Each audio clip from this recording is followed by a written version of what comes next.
जय श्री कृष्ण मित्रों, स्वागत है आप सभी का आज के एक और नए वीडियो में। मित्रों, स्त्री को मासिक धर्म के दौरान कौन से कार्य नहीं करने चाहिए। दोस्तों, एक बार माता लक्ष्मी और भगवान विष्णु क्षीर सागर में शेष नाग की सैया पर विश्राम कर रहे होते हैं।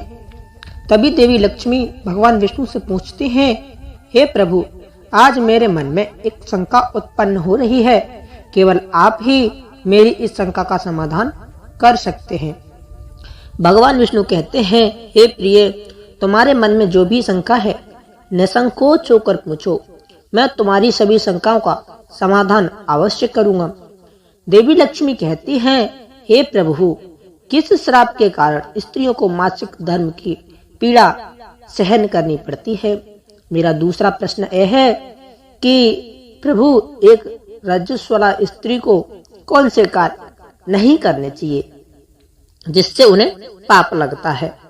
भगवान विष्णु कहते हैं, हे देवी, आज तुमने मानव जाति के कल्याण के लिए बहुत ही उत्तम प्रश्न किया है।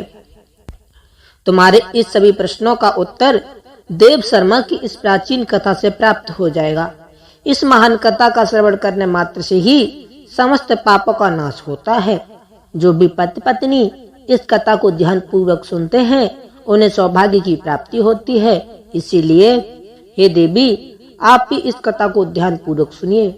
देवी लक्ष्मी कहती हैं, हे प्रभु, यह देव शर्मा कौन थे, उनका आचार विचार कैसा था, मैं इस कथा को अवश्य सुनना चाहती हूँ।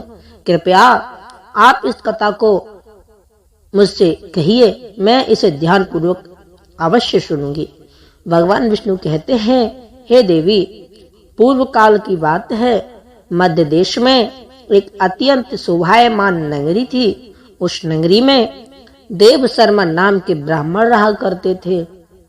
देव शर्मा को समस्त शास्त्रों और वेदों का भी ज्ञान था। वह परम बुद्धिमान, गुणवान तथा धर्म कार्य में तत्पर रहता था।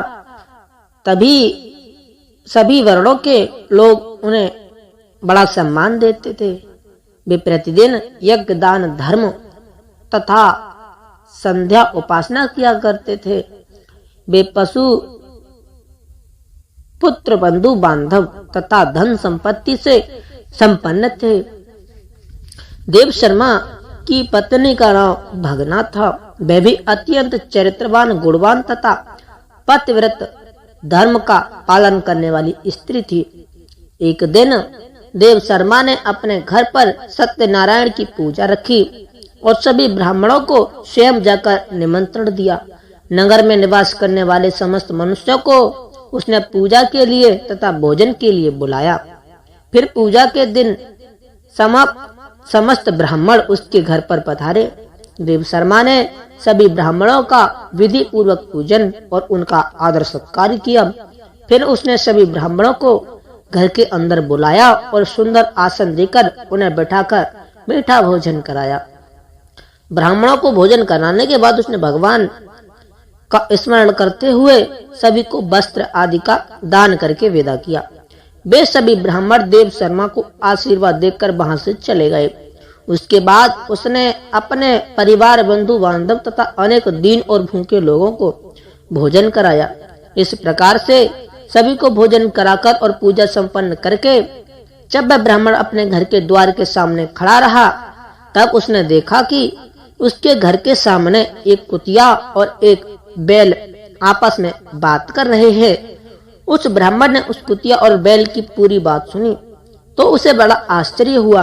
वह कुतिया और बैल उसके माता पिता ही थे, जो पिछले जन्म के पाप के कारण इस जन्म में कुतिया और बैल बन गए थे। तब वह ब्राह्मण मन ही मन सोचने लगा, यह दोनों तो साक्षात मेरे माता पिता ही हैं, जो मेरे घर पर पशु बनकर आए हैं। किस कारण से इन दोनों को प्राणियों का शरीर प्राप्त हुआ है। अब इनके उद्धार के लिए मैं क्या करूं। इस प्रकार विचार करते हुए उस ब्राह्मण को रात भर नींद नहीं आई और वह रात भर भगवान का स्मरण करते हुए सोच विचार करने लगा। उसने सोचा, मेरे माता पिता की मुक्ति का उपाय केवल मुनि वशिष्ठ जी ही बता सकते हैं। इसीलिए सुबह होते ही देव शर्मा स्नान आदि कार्य संपन्न करके मुनि वशिष्ठ जी के आश्रम पर पहुंच गया।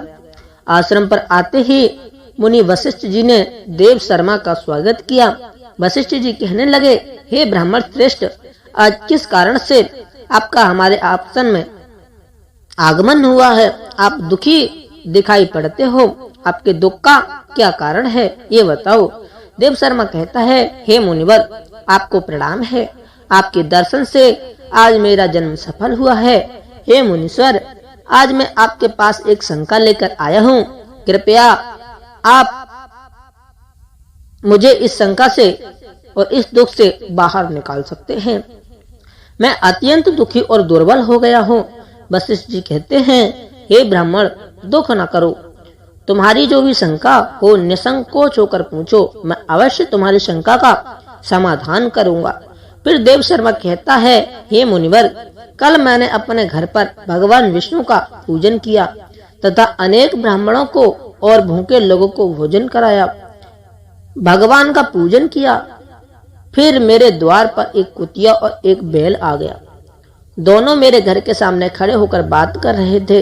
सबसे पहले कुतिया उस बैल से इस प्रकार से कहने लगी, हे स्वामी, आज जो घटना घटी उसे सुनिए।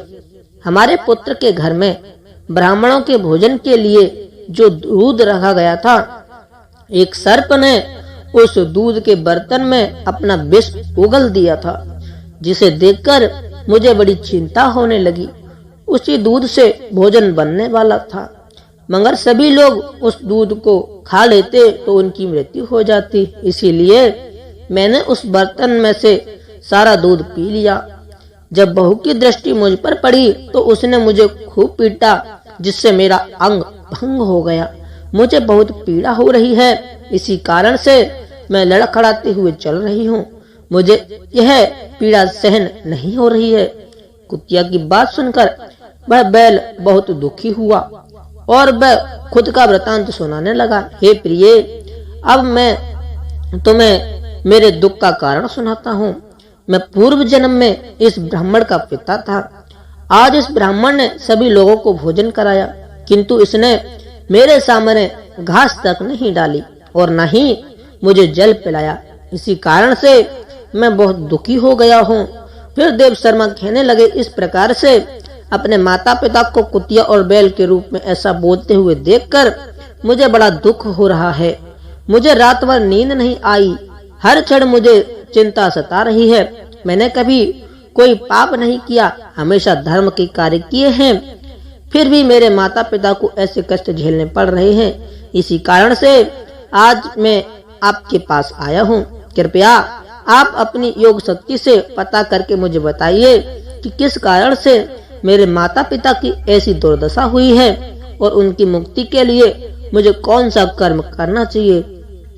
फिर गुरु वशिष्ठ ध्यान लगाते हैं और उस ब्राह्मण के माता पिता के पूर्व जन्म के कर्मों को देखते हैं और देव शर्मा से कहने लगते हैं, हे ब्राह्मण, तुम्हारे माता पिता ने पिछले जन्म में घोर पाप किया है। उसी पाप के कारण आज उनकी ऐसी दुर्दशा हुई है।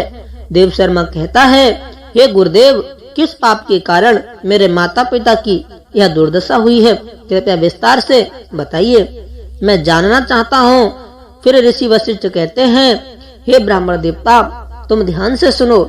यह बैल जो तुम्हारे पिता हैं, यह पिछले जन्म में कुंडी नगर के श्रेष्ठ ब्राह्मण रहे हैं।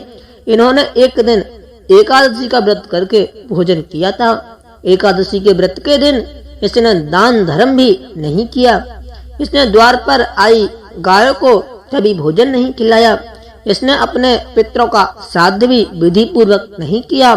तुम्हारे पिता ने पिछले जन्म में मासिक धर्म के दौरान ही तुम्हारी माता के साथ संबंध बनाया था और इसी पाप के कारण इसे इस जन्म में बैल का रूप प्राप्त हुआ है।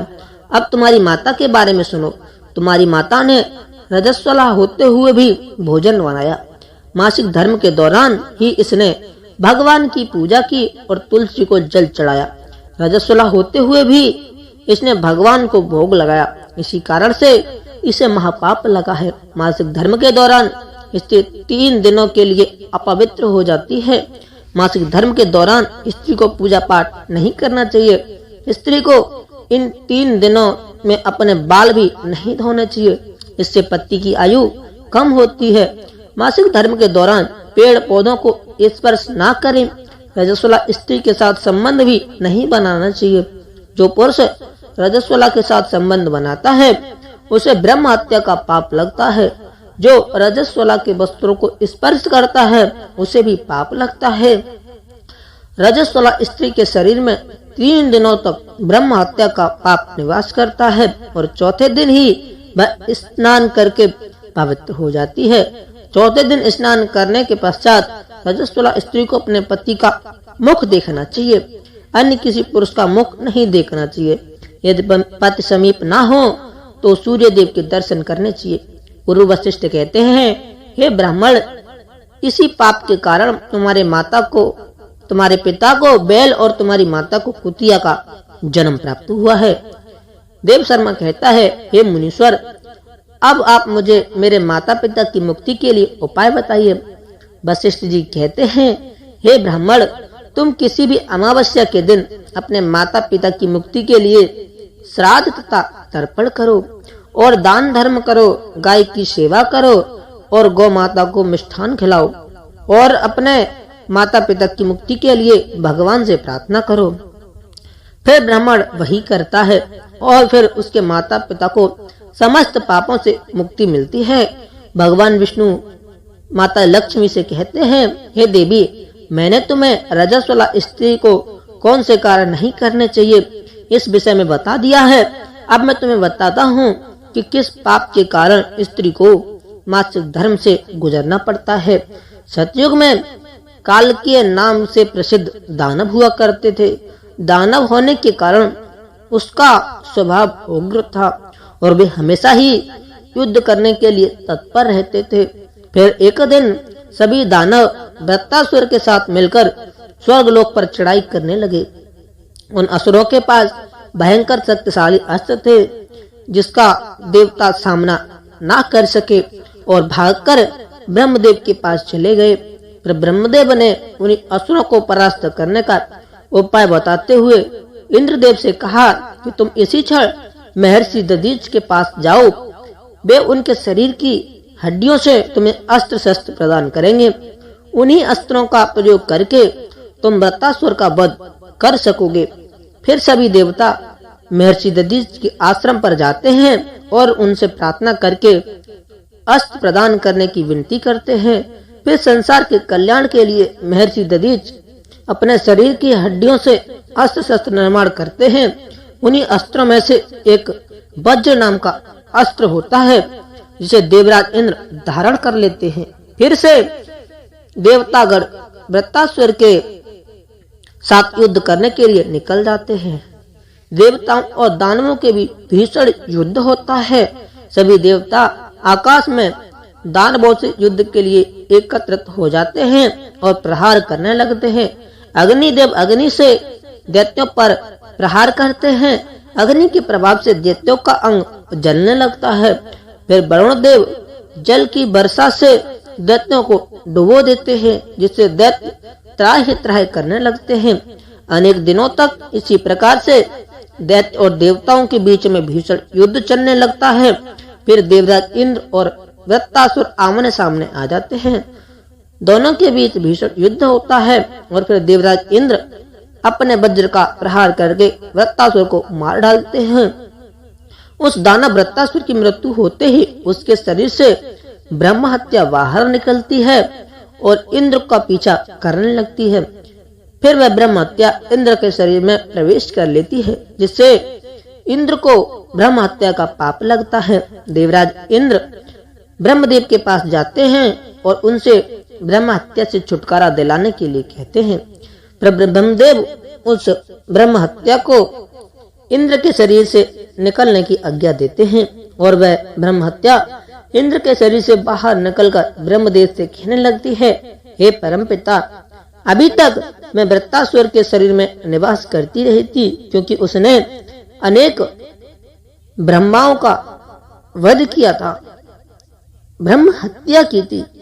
जब इंद्र ने उसकी हत्या की तो मैं इंद्र के शरीर में वास करने लगी। अब आप ही बताइए, कोई उचित स्थान मुझे दीजिए जहां पर मैं रह सकूं।